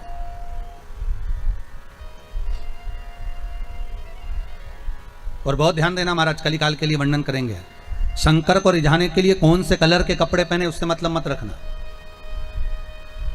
शंकर को पाने के लिए कपड़ा बदलने की जरूरत नहीं, शंकर को पाने के लिए मात्र कलेजा बदलना है, केवल कलेजा।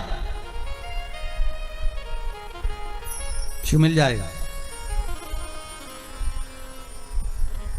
शंकर को पाना बहुत सरल, बहुत बहुत सरल शिव को पाना। अब एक प्रणत का काम क्या था, वो ऋषि वो संत का काम क्या था, वृक्षों की पत्तियां तोड़कर लाते शंकर जी को समर्पित कर देते। जैसे पार्वती मैया ने तप साधना करी, जैसे पार्वती जी ने आराधना करी, वैसे ही माता पार्वती जैसी आराधना वो संत करता। बस पत्तियों को तोड़ता, मुख में लेता, खाता, अपनी जिंदगी को निकालता। कभी कभी पत्तियां खाना भी छोड़ देता, कभी फल खाना छोड़ देता, कभी कभी केवल जल का पान करता, कभी जल भी छोड़ देता। केवल नासिका के एक स्वर से श्वास खींचना, उसी स्वर से छोड़ देना, कभी कभी वो भी छोड़ देता।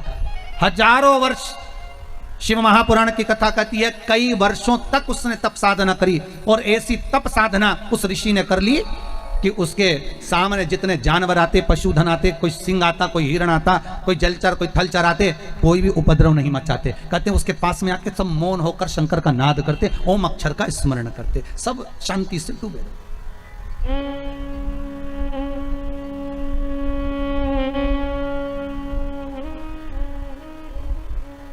ओम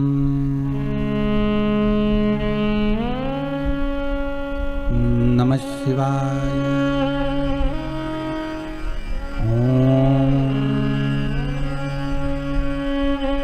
नमः शिवाय। ओम अक्षर के नाद में डूब गए। एक दिन प्रणत पत्तियों को खाने वाला वो संत, वो ऋषि फल और पत्ती के सिवा कुछ नहीं खाता था। शंकर भगवान भी उससे इतने प्रसन्न थे कि जब ये जल चढ़ाता था शंकर जी सामने आ जाते थे।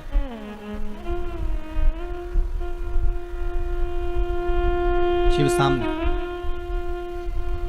एक दिन किसी वृक्ष की पत्तियां तोड़ने के लिए गया, उंगली में चोट लग गई। चोट लगी, रक्त जमीन पर गिरना था। शरीर में क्या होता, रक्त। पर प्रणत के उंगली कटने पर रक्त नहीं निकला, वृक्षों की पत्तियां और जो फल खाए थे उसका रस निकल रहा था। पत्तियों का रस, फलों का रस निकल रहा था।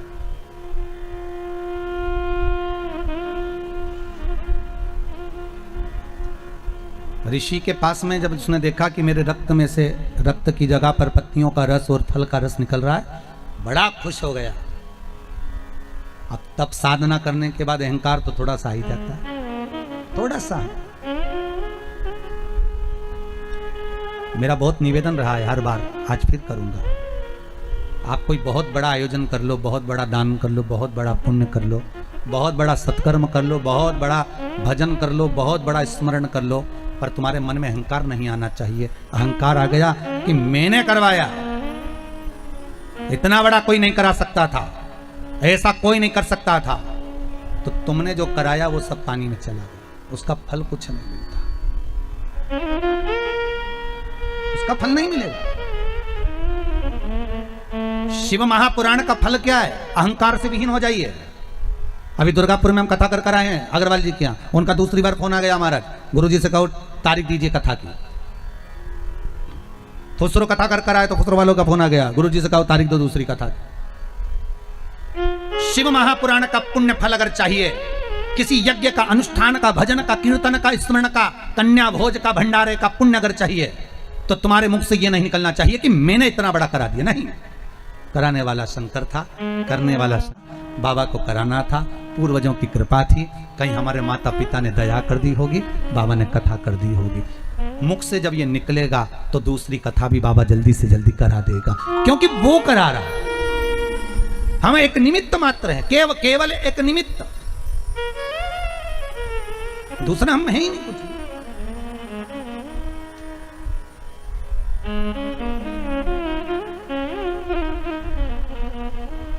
हम तो केवल एक निमित्त मात्र था। मेरे हाथ में से अब रक्त की जगह रस निकल रहा है। प्रणत को प्रसन्नता हो गई, ठहाका लगाकर हंसने लगा, खूब हंसा, खूब हंसा।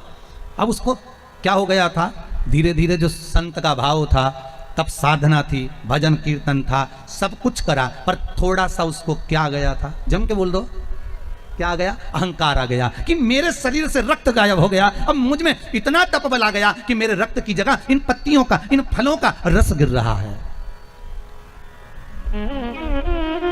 इन पत्तियों का रस गिर रहा है, इन फलों का रस गिर रहा है।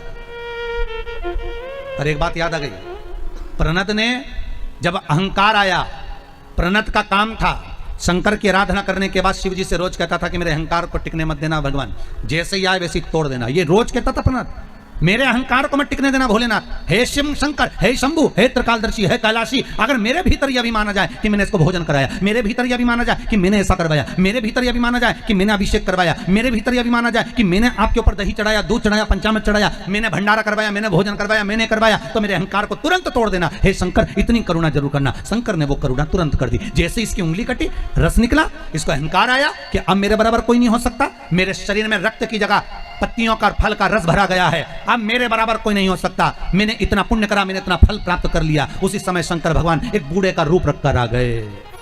मेरा ओ घरदानी, मेरा त्रिकालदर्शी, मेरा कैलाशी, मेरा शंभु एक बुजुर्ग का रूप रखकर आ गया, एक बूढ़े का रूप रखकर आ गया। और बूढ़े का रूप रखकर प्रणत के सामने आकर बोले, ओ प्रणत। प्रणत बूढ़े को देखकर बोले, हे बाबा, तू मुझे जानता नहीं है, तू मुझे पहचानता नहीं है। शंभु बूढ़े का रूप रखकर बोले, पहचानने की जरूरत क्या है, तुम्हें मालूम नहीं है बाबा, तुम्हारी उंगली काटूंगा तो उसमें से रक्त निकलेगा, तुम्हें मालूम है मेरा तपबल कितना प्रबल होगा कि मेरी उंगली कटती है तो उसमें से देखो ये पत्ती और फल का रस निकलता है। मेरा तपबल कितना प्रबल है।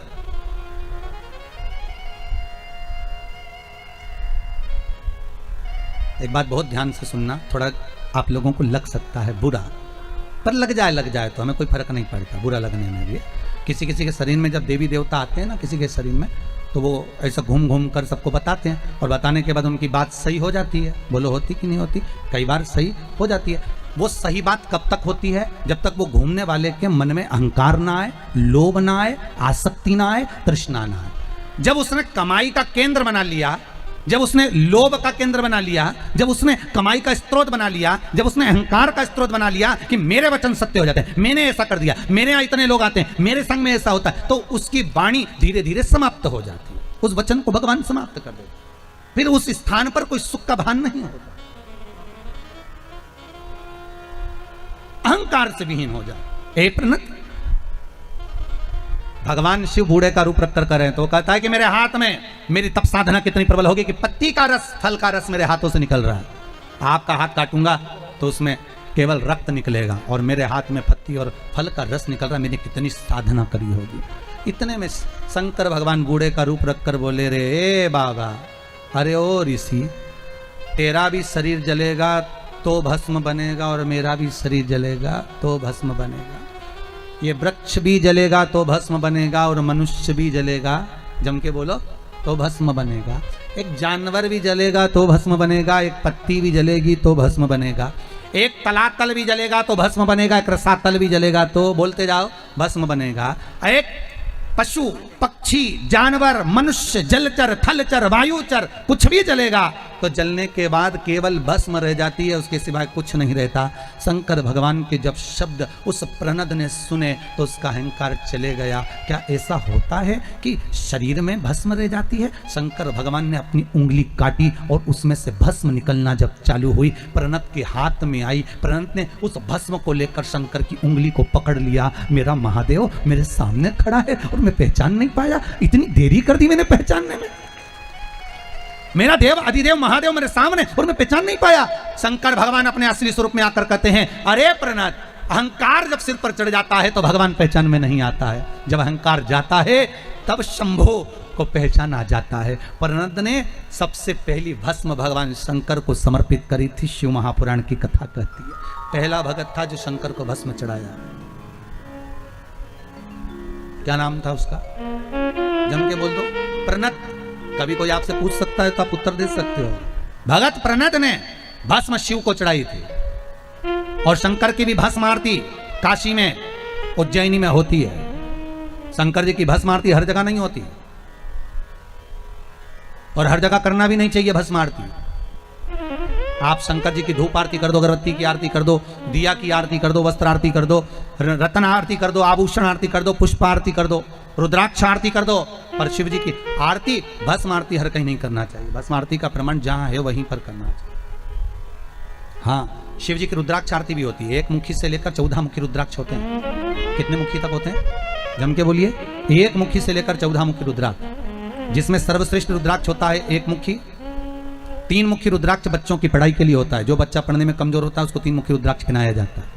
5 मुखी रुद्राक्ष घर के कार्यों को सफलता प्रदान करता है। कोई वस्तु घूम गई है, चाबी नहीं मिल रही, सोने की चेन नहीं मिल रही, कोई अंगूठी घूम गई, कहीं रखा गई, 5 मुखी रुद्राक्ष को चावल की कटोरी में घर के बीच सेंटर में ले जाकर रख दीजिए, खोई हुई वस्तु मिलना प्रारंभ हो जाती है। महाराज 7 मुखी रुद्राक्ष, कोई अगर बहुत गरीब से गरीब व्यक्ति है, ठेला चलाने वाला भी है, 7 मुखी रुद्राक्ष को धारण करता है तो संपदावान बनता है। 11 मुखी रुद्राक्ष, 12 मुखी रुद्राक्ष, 9 मुखी रुद्राक्ष, 10 मुखी रुद्राक्ष, ये बीपी, शुगर, ब्लड प्रेशर के लिए होते हैं। इनको हाथ में माताएं धारण करती हैं, पुरुष लोग पहनते हैं। रुद्राक्ष की महत्वता। कभी कभी अगर मान लो घर में अगर क्लेश ज़्यादा हो, अशांति हो, मन अच्छा नहीं लग रहा हो, या बीमारियां बहुत ऐसा लग रहा है कि कोई बड़ी बीमारी ना घेर ले, तो 5 या 7 दिन तक पानी के लोटे में एक रुद्राक्ष डाल दिया करो। कोई सा भी मुख्य रुद्राक्ष पानी के लोटे में डाल दिया और उस पानी को ले जाकर शंकर जी को चढ़ा दिया। अपना नाम बोलकर भगवान शिव का स्मरण कर कर ओम नमः शिवाय, श्री शिवाय नमस्तुभ्यम या महामृत्युंजय मंत्र का स्मरण कर कर आप शंकर को चढ़ा। 5-6 दिन चढ़ा, आपके मन को अच्छा लगने लगेगा, मन को शीतलता लगेगी, मन को आनंद आएगा। आपको जब रोना आए, आपको लगे कि आज मुझे अच्छा नहीं लग रहा, आज मेरा दिन बड़ा बेकार सजा रहा है, मुझे बिल्कुल बेचैनी हो रही है, नींद नहीं आ रही, बेचैनी बड़ी हुई है, तो एक कटोरी में रुद्राक्ष को डाल दीजिए। कोई सा भी रुद्राक्ष आपके पास है, जो भी असली रुद्राक्ष आपके पास में, उसको कटोरी में डाल दो और उस रुद्राक्ष के जल को 5-7 मिनट तक हथेली में रखकर भगवान शंकर का स्मरण कर कर श्री सोमेश्वर महादेव का नाम लेकर उस जल को पी लीजिए। रुद्राक्ष को निकाल कर रख दीजिए। रुद्राक्ष को निकाला और जल को पी लिया। महाराज मन में शीतलता होगी, बेचैनी समाप्त होगी और महाराज शंकर का अनुमोदन। और एक और बात ध्यान दीजिए, जब आपकी धड़कनें बढ़े, एकदम ऐसा लगे कि मुझे पसीना आ रहा है, बीपी शुगर जैसा महसूस हो रहा है कि बीपी ऊंचा नीचे, तभी भी रुद्राक्ष का पानी शंकर को स्मरण कर कर, सोमेश्वर महादेव का नाम लेकर या श्री शिवाय नमस्तुभ्यम का जाप कर कर कटोरी में पड़ा हुआ रुद्राक्ष का जल थोड़ा सा पी लीजिए। बिल्कुल शरीर को एकदम शांति मिलेगी। ऊपर नीचे जो बीपी हो रहा होगा थोड़ा आराम लग जाएगा। रुद्राक्ष शंकर का एक स्वरूप, शिव का एक प्रतीक।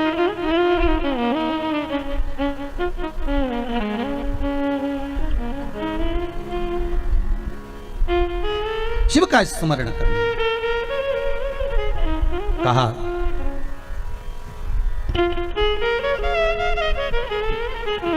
प्रनत अहंकार को छोड़ेगा तो मुझे फिर प्राप्त होगा।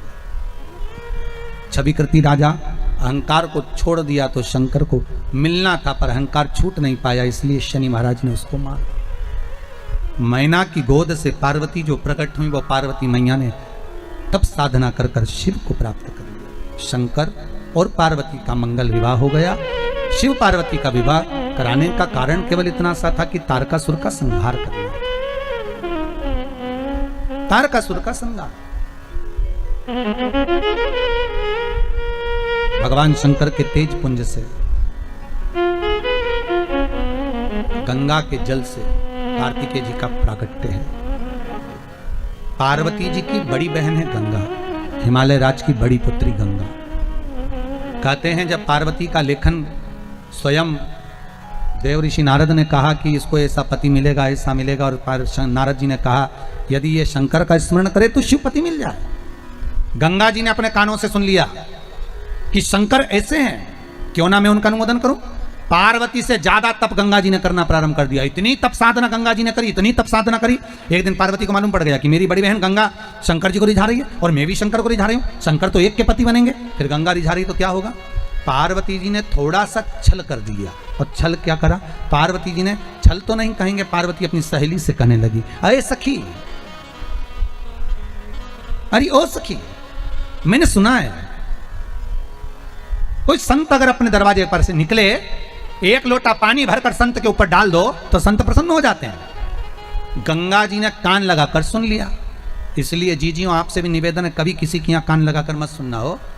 गंगा जी की हालत देखो क्या कर दी वो पार्वती जी ने कान लगाने के चक्कर में। केवल कान लगाने के चक्कर में गड़बड़ी हो गई। कभी कभी हो जाता है।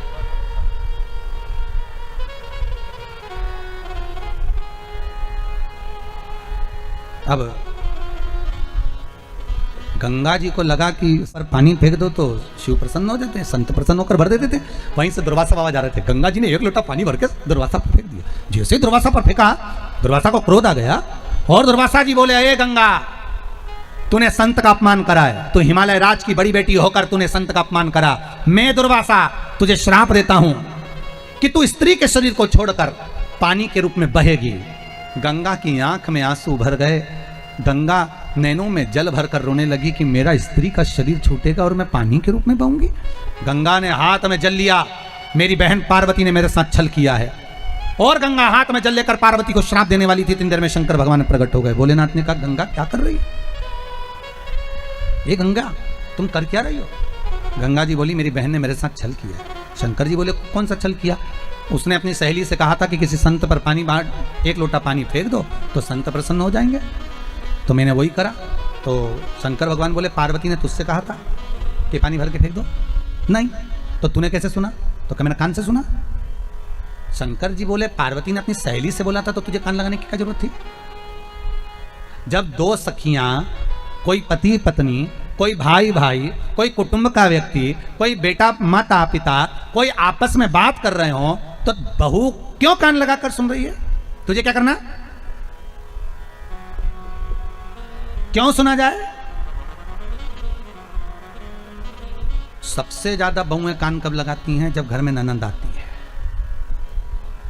जब ननंद घर में आई और बहुओं के कान हाथी के कान जैसे हो जाते हैं। ध्यान रखो, अम्मा क्या क्या दे रही है जीजी को, सब ध्यान रखो। तूने कान क्यों लगाया गंगा? गंगा कहती है, मेरी बहन को मैं श्राप दूंगी। भगवान शिव कहते हैं, श्राप मत देना, ये मेरी अर्धांगिनी बनेगी, और यदि अर्धांगिनी बनेगी तो इसको श्राप देने की जरूरत नहीं है, रहने दो। गंगा जी कर रही हैं तो आप मेरे पति नहीं बनेंगे? शंकर भगवान बोले, नहीं। शिव जी कहते हैं, गंगा मैं तुझे विवाह नहीं करना चाहता। गंगा कहती है, मैंने कौन सा पाप करा? जितना तप पार्वती ने करा उतना तप मैंने करा, फिर आप मेरे से विवाह क्यों नहीं करना चाहते? शंकर भगवान कहते हैं, गंगा मैं तुझसे विवाह नहीं कर सकता। क्यों? भगवान शिव कहते हैं, गंगा तुझसे इसलिए विवाह नहीं कर सकता क्योंकि तूने पार्वती से ज्यादा तप करा है, तूने पार्वती से ज्यादा साधना करी है, तूने पार्वती से ज्यादा मेरा स्मरण करा है। तो गंगा कहती है, फिर तो मैं तुम्हारी अर्धांगिनी बन सकती हूँ।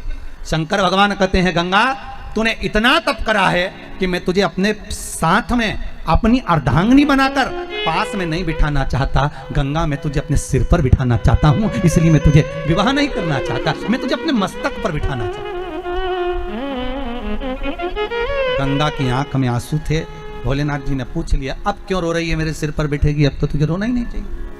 अगर तू मेरी पत्नी बनती और मेरे सिर पर बैठती तो लोग क्या कहते कि बताओ अपनी लुगाई को सिर चढ़ा लिया। बेचारा नया नया लड़का शादी करके आए ना, तो बड़ी आफत रहती है उसकी। पत्नी की नहीं सुने तो क्या क्या बताओ, तुम तो तुम्हारी अम्मा ही अम्मा की सुनो, और अम्मा की नहीं सुने तो अम्मा के तू तो बताओ जोरू का गुलाम हो गया। और बेचारा पति बीच में मंदिर के घंटे जैसा टंगा, इधर से पत्नी आती तो वो बजा जाती, इधर से अम्मा आती तो वो बजा जाती। अब वो घंटा बेचारा बीच में टंगा, 50 बार सोचता तब करे क्या करे, किसकी सुने किसकी ना सुने। बढ़िया।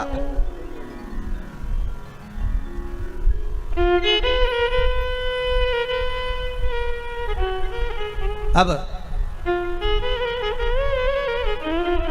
गंगा मैं तुझे सिर पर बिठाऊंगा। गंगा रो रही, तू रो क्यों रही है? मैं आपसे कुछ वर मांगना चाहती हूँ। शिव जी बोले, मांग ले, तुझे क्या चाहिए? गंगा कहती, पहला वर दीजिए। जब तक किसी की अस्थियां गंगा के जल में पड़ी रहेगी तब तक वो जीवात्मा बैकुंठ में पड़ी रहेगी। शिव जी ने कहा, तथास्तु। दूसरा वर मांग ले। गंगा कहती है, मुझे दूसरा वर दीजिए, आपका और मेरा नाम एक साथ चले, मैं इतना चाहती हूँ। शिव जी ने कहा, तथास्तु। जो गंगा नहाएगा वो हर हर गंगे कहेगा, मेरा नाम तेरे नाम से जुड़ा जाएगा। फिर शिव जी ने कहा, ये 2 वर तो तूने मांग लिए, तीसरा वर मैं अपनी तरफ से देता हूँ। गंगा, मेरे बच्चे पार्वती के गर्भ से प्रकट नहीं होंगे, मेरे बच्चे तेरे जल से प्रकट होंगे, तेरे जल से मेरे बच्चे प्रकट होंगे। और शंकर भगवान के 6 पुत्र गंगा के जल से प्रकट हुए। वो बालक 6 जब एक साथ प्रकट हुए तो रोने लगे, एक साथ दूध पिए, एक साथ रोए, एक साथ पानी पिए। गंगा मैया बड़ी परेशान हो गई। गंगा जी ने उसी समय पर कृतिकाओं को बुलाया। ए कृतिकाओं, ए संतों की पत्नियां, आओ और हमारे इन बच्चों का पालन करो। कृतिकाएं भी परेशान हो गई तो कृतिकाओं ने विचार करा, ये 6 अलग अलग, इनको एक कर दे तो कैसा रहेगा। सारी संतों की पत्नियों ने 6 बालक को गंगा के घाट पर सुलाया, हाथ में जल लिया। अगर हमारा पतिव्रता धर्म का पालन हम करते हैं, हमारा सात्वित्व पक्का है, हमने अगर पति को परमेश्वर माना है, तो ये 6 की 6 बालक एक हो जाएं। और इन्होंने हाथ में जल लेकर जो छोड़ा, 6 बालक एक हो गए, मुख 6 हो गए, बालक एक हो गया। कृतिकाओं ने एक करा, इसलिए उसका नाम कार्तिकेय हो गया। क्या नाम पड़ गया? एक बालक। अब कार्तिकेय महाराज प्रकट हो गए। देखो शंकर भगवान के 6 लड़के गंगा के जल से, 5 लड़की गंगा के जल से, गंगा के जल से। भगवान शिव के, शिव आराधना का फल ही है ये। जाओ कार्तिकेय, मां जगज्जननी जगदम्बा माता पार्वती कह रही है, कार्तिकेय जाइए और जाकर तारकासुर का संहार करो। तारकासुर को मारने के लिए उसी समय पर कार्तिकेय जी निकल जाते हैं। पर माता कहती है, कार्तिकेय सुनो, जाओ, मना नहीं है, संहार करो, तारकासुर का मना नहीं है। पर तारकासुर ने शंकर की आराधना बहुत करी है, शिव की अर्चना बहुत करी है, इसलिए उस तारकासुर को ज्यादा तड़फन ना हो, इसका भान रखिएगा। कार्तिकेय जी ने तारकासुर का संहार करा। देवताओं ने पुष्पों की वृष्टि करी, गंधर्व गान करे, अप्सराएं नृत्य करी, चारों तरफ आनंद स्थापित हुआ, चारों तरफ आनंद की लहर छा गई। तारकासुर का संहार हो गया। और तारकासुर का जब संहार हुआ, देवता चहुदिश आनंद ही आनंद स्थापित करते हैं। श्री कार्तिकेय महाराज की जय। हर हर महादेव, हर हर महादेव, हर हर महादेव। भगवान शिव की पावन कथा। आज कौन से दिन की कथा है? चौथा दिन की। कितना और बचा है? 3 ही बचे हैं, 3 दिन और बचे हैं। आज चतुर्थ दिवस का विराम होगा। 5वें दिन की कल आनंदमय कथा का रसास्वादन करेंगे। अभी गणेश जी महाराज का जन्म महोत्सव भी आनंदमय हो जाएगा। कल कथा में 5वें दिन की कथा में प्रवेश करते हुए भगवान शिव आनंद की राशि है, भगवान शंकर आनंदमय। श्री कार्तिकेय महाराज जब आनंद के साथ पधारे, देखा कार्तिकेय बाबा ने, मैया ने आरती उतारी आज कार्तिकेय जी की, क्योंकि कार्तिकेय ने सबसे बड़ा काम एक करा था कि तारकासुर का जो संहार किया था, उस तारकासुर के संहार में एक बात का ध्यान रखा था कार्तिकेय ने कि तारकासुर के हृदय में बाणों को नहीं चलाया था, क्योंकि उसके हृदय चित्त में शिव समाया हुआ था, उसके हृदय चित्त में शंकर बैठा हुआ था। और बहुत ध्यान दीजिएगा, महाराज बहुत सुंदर बात कही है। किसी ने लिखा था, कहीं हमने पढ़ा था कि अगर इस दिल को महादेव के सामने खोल दोगे तो ये दिल फिर हॉस्पिटल में नहीं खोला जाएगा। ये जो हार्ट अटैक की जो बीमारी होती है ना, हार्ट की, ये इसीलिए होती है क्योंकि लोग अपने मन की बात अंदर ही अंदर डाले जाते हैं। कचरे जैसा डस्टबिन का डब्बा बनाकर रखते हैं, उसको भरे जाते भरे जाते भरे जाते, तो एक दिन ब्लास्ट तो करेगा, तो कचरा कहीं ना कहीं तोड़ेगा, ये ब्लॉकेज तो कहीं ना कहीं होगा। इस दिल को, इस मन को जो भगवान के सामने खोल देता है, अपने मन की बात, अपने वृत्ति की बात, अपने हृदय की बात, अपने चित्त की बात जो शंकर से कह देता है, वहां दिल खोल लिया, मन खुल गया, भगवान से कह दिया, तो समझ लो फिर ये दिल फिर हॉस्पिटल में नहीं खुलेगा, फिर नहीं खुलेगा।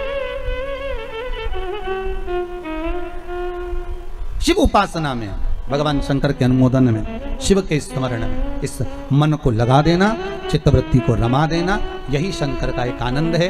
तारकासुर के प्राणों को हरने के बाद जब कार्तिकेय बाबा आए और बाबा आकर भगवत स्मरण का चित्तानंद करते हुए माता पार्वती ने उनकी आरती निहारी।